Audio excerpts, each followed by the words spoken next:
You want to learn how to graph these crazy parabolas and quadratics? Well, I can help. Stick around. So I've chosen 4 different examples to go through to give you an idea of all the little crazy things that could come at you. So be sure to stick through all of them, especially those last couple. There's a couple special twists I want you to be aware of. In this first example, we have y equals x squared plus 4x plus 1. Now the important numbers here are called the coefficients. The 1 on the x squared, the 4 on the x, and then the constant there at the end, and we actually give them letters. We call them a, b, and c.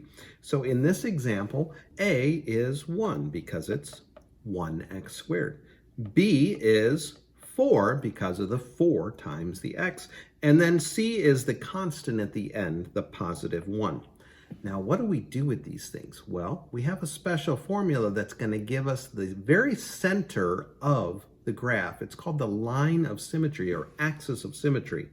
And the formula that I need you to remember is the opposite of b divided by 2 times a. Now that's kind of a mouthful, so I usually say the opposite of b over 2a, but it is 2 times a in the denominator. So in this example, it would be the opposite of positive 4 is negative 4 divided by 2 times 1, which is 2. So this entire thing comes out to be negative 2. Now, what do we do with that? Well, that is the very center of our parabola that we're going to graph here in a moment, right? We're trying to graph these quadratics. We know they're U-shaped curves. They're called parabolas. And that's the middle of the parabola here.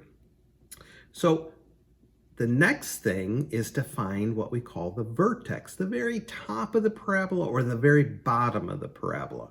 In this case, it's going to be the bottom of the parabola, and I know that because a is positive here, and when a is positive, the parabola opens up. It's called concave up, like a cup. Concave up like a cup, because a is positive. We're going to see one later when a is negative, so you'll get to see the concave down example as well. So this vertex is going to be way at the very bottom of our parabola. Now, the vertex is in the middle. It's on that dotted line, but we don't know if it's up at the top or on the bottom, where it is. So we're going to figure it out. So x on this vertex, the x coordinate is negative 2. So how do we figure out a y coordinate that goes along with the x coordinate, x equals negative 2? Just plug in negative 2, substitute it into the function itself. Remember, the function is y equals the x squared plus 4 times the x plus 1. And we're going to put negative 2 in there. So we're putting that negative 2 in, and we're going to get the y coordinate. And once we get our answer, we're going to fill it in right there. So let's do this. I'm not going to spend a lot of time with the arithmetic here. 4 minus 8 plus 1. That's negative 4 plus 1, which is negative 3. So I can circle back and put that right in there. The vertex is not way up high. It's actually at negative 2, negative 3. So we have to go down 3 and put our vertex. So I'm going to go down 3. I'm going to put a nice big dot there. I'm going to put a V there for vertex. All right, so we're on to this, right? We know this is a U-shaped graph. We know it opens up. It's going to look like this. It's going to open up like that.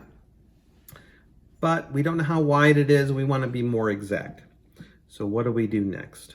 Well, did you realize we have a freebie? We have a free point that's just staring at us. The y-intercept is your c value, which is 1. So we have a free point at 0, 1. So I can go up 1 and put a dot. That's the y-intercept of my graph. And again, that came from this right up here. That 1 and the c value was right there at 1. Now, folks, this is a 2-for-1 deal because I know that this graph is symmetric on the left and right. So I count how far away is that red point away from our axis of symmetry. It's 2 units away from the center. So I'm going to go 2 units in the other direction and put what I like to call the sister point there. Okay, we're getting there.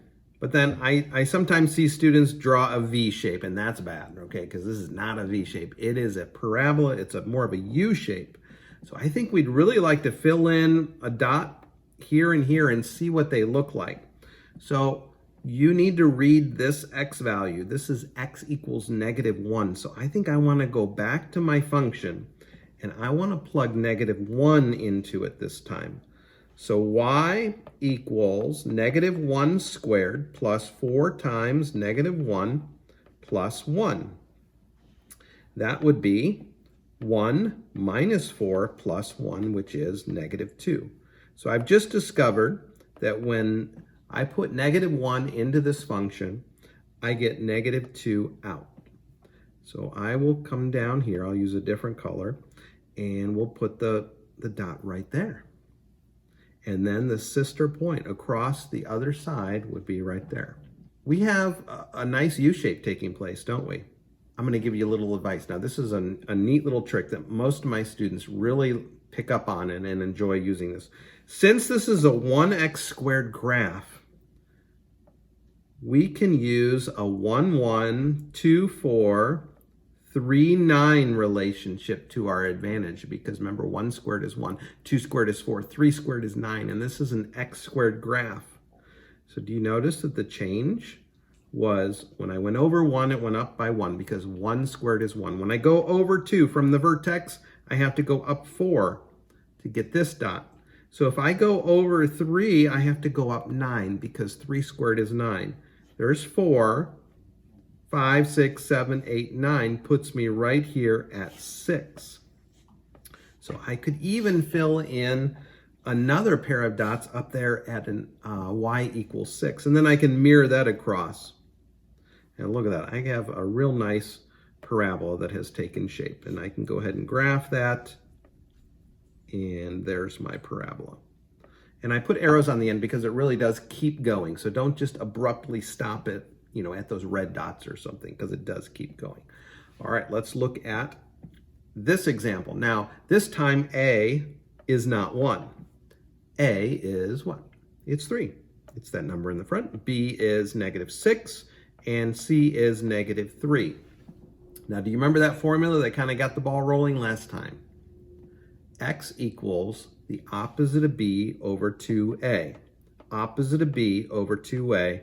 And that is your axis of symmetry.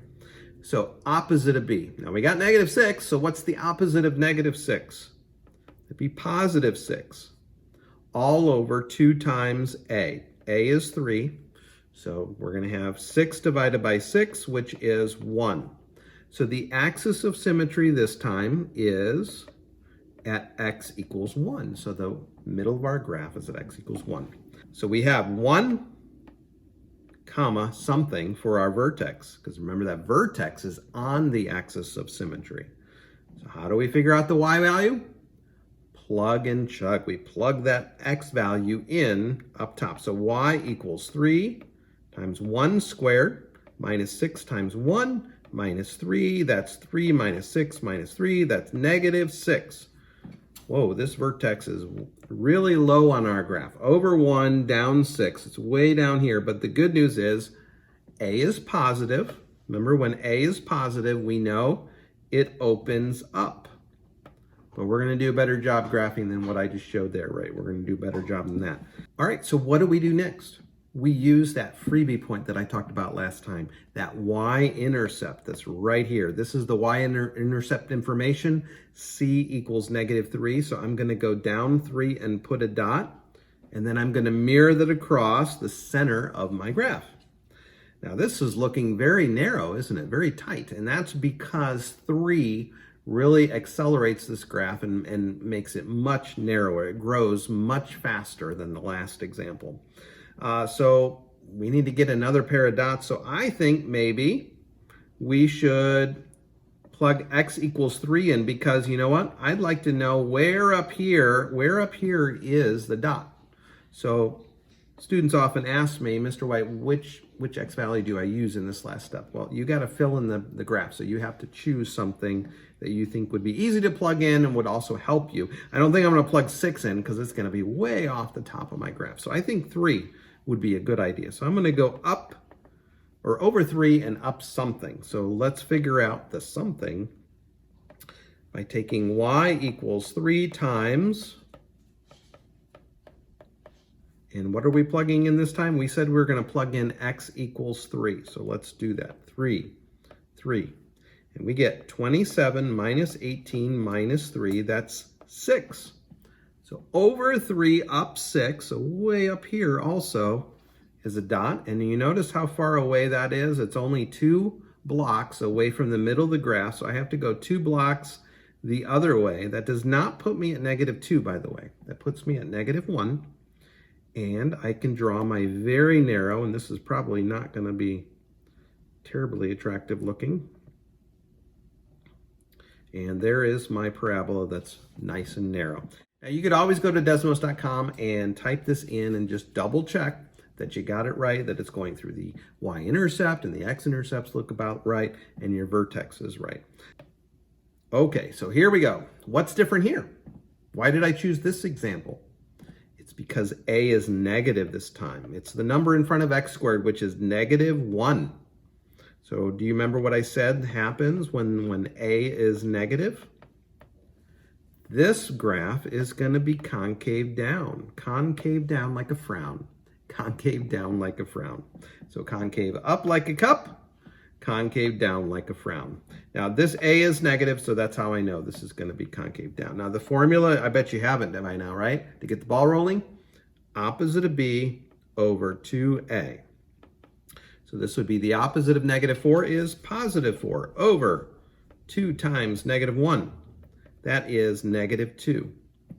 So I go back to, and I put my little dotted line because that's the center of the graph. All right, we are centered now. We can now find the vertex. The vertex is at -2 comma something, because remember, it's somewhere on that dotted line. We just don't know where, but we do. We're going to be able to figure this out. So y equals the opposite of something squared -4 times the input plus 3. That's what our function does. And we're going to put this -2 in right there and right there. And let's figure this out. Now that this minus sign right there is not getting squared. So our first number is going to be negative this time, right? When we do the arithmetic very carefully, we get -4 plus 8 plus 3. That is 11 minus 4 is 7. So it's very high this time, 7. So we go all the way up here to 7. And that's where our vertex is. But never fear. We already know this thing is concave down like a frown. So it is going to fit on our graph, I believe. All right, the next step. After we're so excited we got our vertex, what do we do next? We use the freebie, that y-intercept. The y-intercept in this problem is 3. So we can go ahead and go up 3 and put a dot on the y-intercept, and then find the sister point across the axis of symmetry. Now we have 3 dots. That's pretty good. I really like to fill things in though. So I think I want to use x equals -1 because I want to know where in here, is the actual dot. So y equals -1 squared minus 4 times -1 plus 3. That's -1 plus 4 plus 3. That's 6. So I go back 1 up 6. That's what I just discovered. -1, 6 is a point on my graph. I mirror that across. Well, look at that.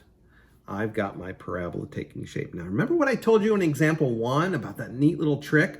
1, 1, 2, 4, 3, 9 relationship on a 1x squared? Well, this is a 1x squared. It's just upside down. So watch what I do. 1, 1. Over 2, down 4. Over 3, down, how many was it? 3 squared is 9. That puts me down here because 7 plus 2 would be 9. And then I can mirror that across. 1, 1, 2, 4, 3, 9. Very handy. So hopefully that's something you take away from this video. All right, there's my parabola. So we're going pretty quickly now. Now don't leave me now. I got one more example, and this has another twist in it. So let's take a look. Oh my goodness. So this time the leading coefficient is a decimal. It's a number less than 1. Now remember how that 3x squared was really narrow because it sped up the graph, is what I said, it accelerated it. The 0.5 is going to slow it down, so it's going to be a wider graph. All right, whenever that number up front, that leading coefficient is a decimal like this, it's going to be a wider than usual graph. So here we go. Let's figure out the A, the B, and the C, just like always, right? That's one thing hopefully you're learning about math, is that you just always do the same thing no matter what the numbers are. Just follow the script and you'll be fine. So opposite of B. So the opposite of B here would be positive 2 all over 2 times 0.5. That's 2 divided by 1, which is 2. Our axis of symmetry is at 2. There we go. That's the middle of the graph. Now let's find the vertex. The vertex is at 2, comma, something. Well, we have to go back to the function. Don't forget, this is where a lot of students ask me about. They're just not sure, how do I get that y component? And it's just plug and chug, folks. You plug that x coordinate in, you're doing a t-chart is what you're doing, and you figure out the output. Here we are. 0.5 times 4 is 2. Minus 4 minus 2 is negative 4. So the vertex is at 2, negative 4. Now, does this open up or down? Up or down? It opens up because A is positive. I know it's a decimal, but it still is positive, and that's okay. So this does open up. Now, let's get our freebie. Remember, our freebie is this C value there at the end. So I'm going to go down 2 and put a dot for my y-intercept, and I'm going to mirror that across. You see how it does look a little wider. It's not fitting that 1, 1, 2, 4 relationship this time. Now we need to go ahead and figure out one more pair of dots, and I think since we skipped by 2 here, maybe it would be wise to skip by 2 again. And let's plug 6 in and just see what happens. So y equals 0.5 times 6 squared minus 2 times 6 minus 2. Let's see if this is on our graph. This would be 36 times 0.5 is 18. 18 minus 12 minus 2. That's 4. Wow, that's not bad, right? 6 went in, 4 came out. So we go over 6, up 4, and we put our dot, and then we mirror that across. Now let's count carefully. It is 1, 2, 3, 4 dots away from the center. So we're going to count really carefully. We're going to go over 2 more, puts us right here at negative 2. That's where that sister point would be. And you can see it is parabolic. It's making a parabola, but it is a bit wider than that very first example we saw today, which was a 1x squared example. All right, nice graph. All right, hopefully you found these examples useful and now you feel a little more comfortable graphing these parabolas. Now, if you like this video, be sure to hit that little bell icon down below and leave your comments. I really enjoy reading them. All right, until next time.